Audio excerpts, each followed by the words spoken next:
Today on Information from the Farm, you're learning about your septic system.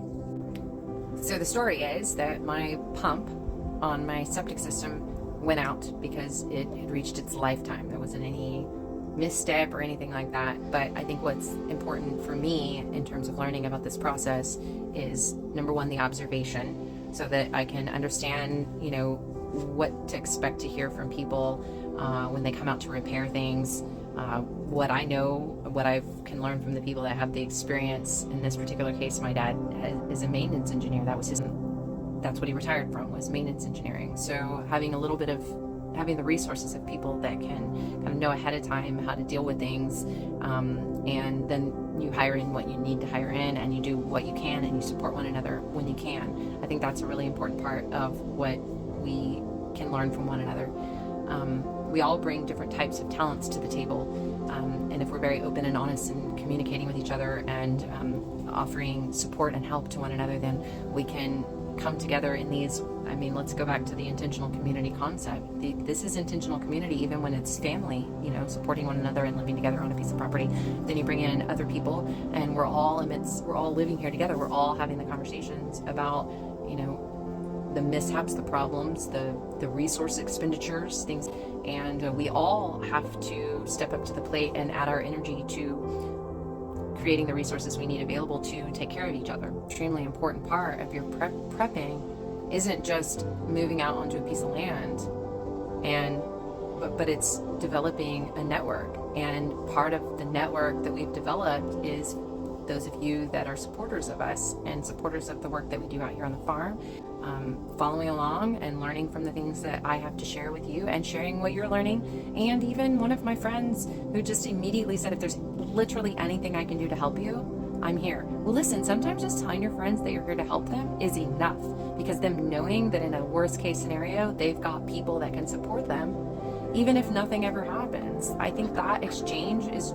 so vital to how we are going to survive, but not just survive, you guys, thrive through this era, because we're not going backwards.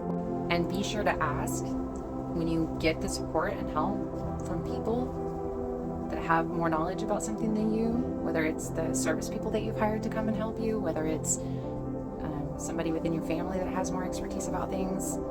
Listen to what they have to share with you that might help you understand it better next time.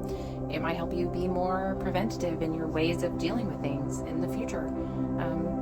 Even if there's no causality or relationship to what necessarily happened, learning every single thing you can about the way things work in observation, in resource management, in awareness of just what's going on your property, like putting all the pieces together. That was one of the things that occurred over the last few days. We had a couple of things that were happening, and so we started trying to put the pieces together. And at the end of the day, honestly, I could tell you that my intuition knew. I knew there was something not right. I could tell. I couldn't sleep last night because I knew there was something going on.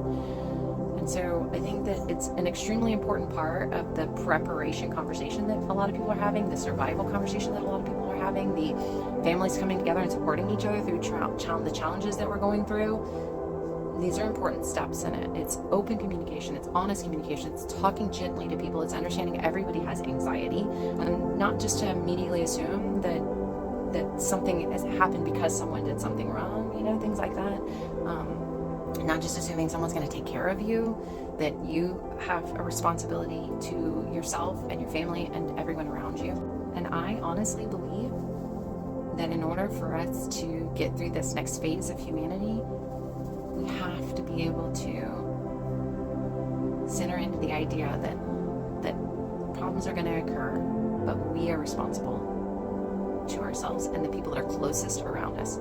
Because we can be information-wise global, and we can be seeing behind the curtains to be able to see what's happening but the only people that we can actually affect and really create change with are the ones that are right there in our closest influence, the ones that are in our bubble, that touch our bubble, that are around us.